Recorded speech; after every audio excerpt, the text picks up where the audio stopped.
jovens, eu sou o Marlon e esses provavelmente são os próximos 5 minutos mais dispensáveis da sua vida. Já tem algum tempo que eu estou tentando gravar um podcast com o Di Benedetto e o Nome Finório, mas devido à incompatibilidade da agenda e à precariedade tecnológica na qual me encontro, o tempo vai passando e o mesmo nunca acontece. Claro que eu não perdi as esperanças ainda, mas eu espero que ele aconteça um dia, tá ficando cada dia mais difícil disso acontecer. Então, para começar a preparar o terreno, eu já resolvi gravar eu mesmo um vídeo sobre o assunto, que é uma coisa que eu gostaria de ter feito há muito mais tempo, que é falar sobre as minhas opiniões em relação à literatura, RPG, quadrinhos. Mas como eu sou uma pessoa mais tímida e não sou exatamente o cara mais eloquente da Terra, eu acabei adiando isso interminavelmente e, enfim, nesse vídeo eu pretendo falar sobre mangá, mais especificamente nesse caso eu vou falar sobre LED. LED é uma série mangá, por mais que alguns queiram dizer que não se trata de mangá, mas sim de uma HQ baseada no mangá, o que para mim não faz o menor sentido, situada no mundo de Arton, o mundo de Tormenta. É um dos mais conhecidos cenários de RPG do Brasil. Talvez a maioria que me ouvir conheça Arton também devido a outro mangá, que é Holy Avenger, que é ambientado no mesmo mundo e se tornou uma das séries de quadrinhos mais bem-sucedidas de todos os tempos aqui no país. Voltando para LED, assim como foi Holy Avenger, ela trata-se de uma obra seriada. Ela é escrita por J.M. Trevisan,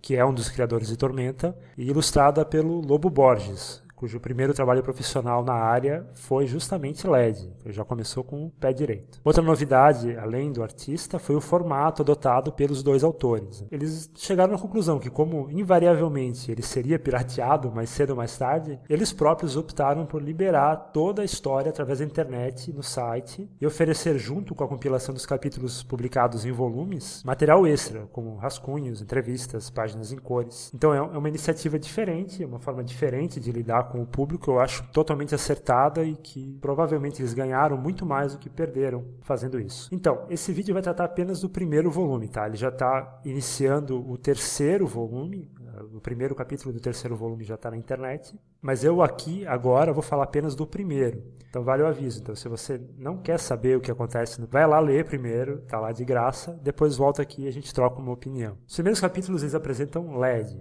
que é um garoto sem memórias do seu passado que está preso na Fortaleza Hardorf, a pior e mais cruel prisão de toda Yuden. Ali ele se encontra com um Rip, ou Rip, um mago careca que usa fios de cabelo para lançar magias e que também está preso por algum motivo igualmente desconhecido. Juntos, eles conseguem escapar de onde não se escapa, que é o título do primeiro capítulo, se transformando numa pedra no sapato do responsável pela fortaleza, que era o Coronel Barba Branca. O próprio Legend, pelo menos nesse primeiro volume, ele sofre muito do mal do protagonista, na minha opinião. Ele perde muito em carisma em relação aos outros personagens. Ele não tem memórias no passado, ele não tem grandes ambições no futuro, além de descobrir o que aconteceu com ele. Então ele tem uma atitude meio morta em todo o primeiro volume. Ele é apenas levado de um lado para o outro pelos acontecimentos, reagindo a eles meio que no susto. Então ele de fato não toma iniciativa em nenhum momento. É o Rip que auxilia ele na fuga. Ele enfrenta o carrasco, mas meio que primeiro ele apanha, depois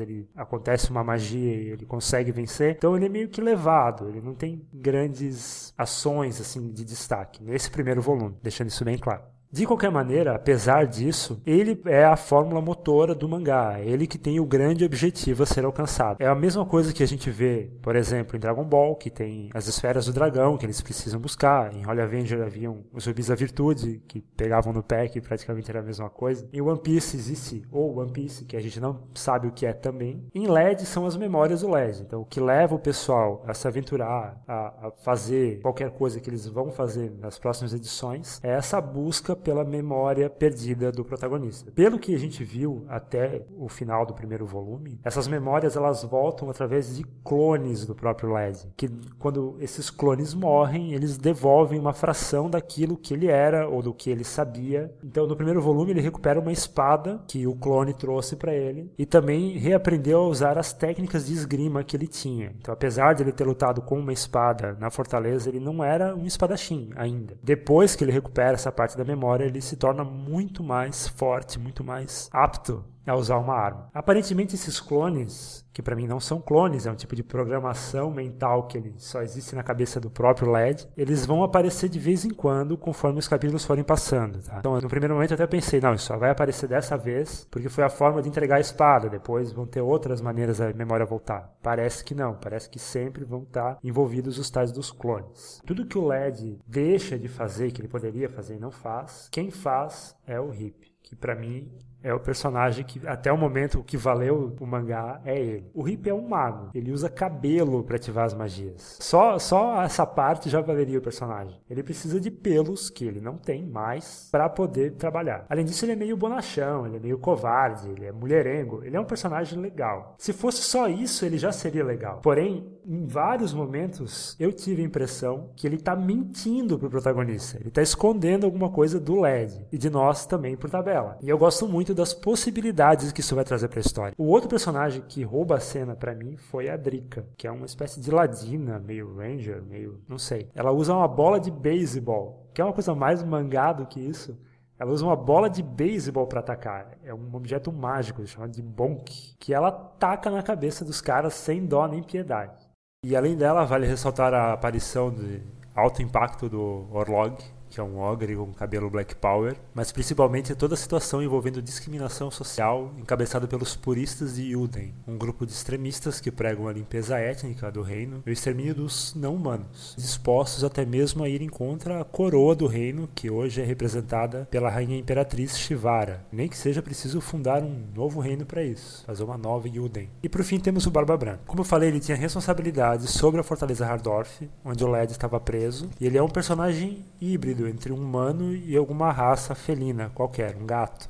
O que coloca diretamente de encontro aos puristas que não querem meio coisas vivendo em Yuden. A própria situação no mangá dele é muito delicada e muito bem definida. Ele é um meio-humano, tem um cargo de destaque num reino militarista onde os meio-humanos são desprezados. A atitude dele em relação a isso também é bem clara. Ele é um patriota que vive e morre por Yuden, se for preciso. As leis do reino devem ser cumpridas à risca, por mais absurdas que elas sejam. Nesse aspecto ele beira o fanatismo mesmo. Ele é um fanático pela lei de Yuden. De tal maneira que ele prefere se apresentar e enfrentar o julgamento de fachada, que ele sabe que vai ser apenas uma forma de jogarem toda a culpa em cima dele, ao invés de tentar alguma atitude mais desonesta, como mascarar a fuga dos prisioneiros, ou fugir ele mesmo, ou qualquer coisa nesse sentido. Isso gera uma espécie de aura de honestidade inabalável em torno dele. Você lê e gosta do personagem, você lê e torce para que ele se dê bem. E essa é uma parte boa, pois isso cria a possibilidade do LED ser o verdadeiro cara ruim na história. Por algum motivo, ele foi aprisionado. A parte ruim disso é que, pro sujeito que deveria ser o primeiro chefão da história, o primeiro grande inimigo do LED, acabou saindo como um baita de um perdedor, assim.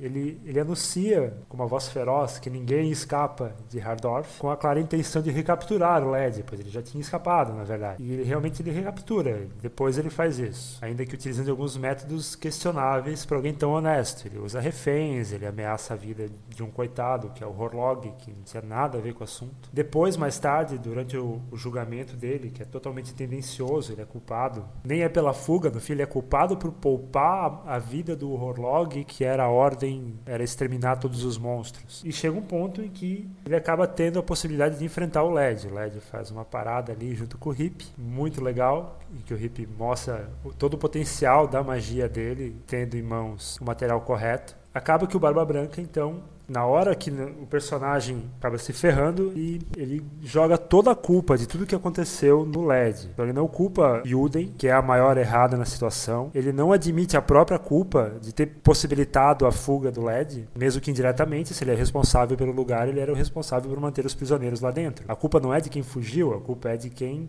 permitiu a fuga. Todos que estão presos lá devem estar loucos para fugir. E essa saída dele final, dizendo que vai pagar, o LED vai pagar por isso, que ele prometia. Eu tenho certeza que ele vai voltar diferente lá de baixo, do fosso. Como ele vai voltar, eu não sei. Aí depende do roteirista. A forma como ele saiu, pra mim, ao menos, encerrou uma carreira ruim, para se dizer o mínimo, no exército de Yuden. Então, encerrando, vale muito a pena. Eu acho que, pelo menos no momento, não tem nenhum comparativo do pouco que eu conheço. Não conheço tanto assim, mas não há um comparativo em qualidade, em quesito de história, de personagem. Tanto que eu não questiono a história em si e não questiono a arte. Elas estão impecáveis, na minha opinião. A obra tá tão bacana que então ela permite a gente viajar na ideia em si, ao invés de ficar ali reclamando da arte, reclamando de alguma outra coisa. A gente pode justamente falar dos detalhes todos que estão nessa obra. O final dela, desse primeiro volume, ele encerra esse primeiro arco da fuga com a chegada de um personagem que eu particularmente estou esperando muito, que é o Tom Selleck ali. Vamos ver o que ele vai fazer. E é isso.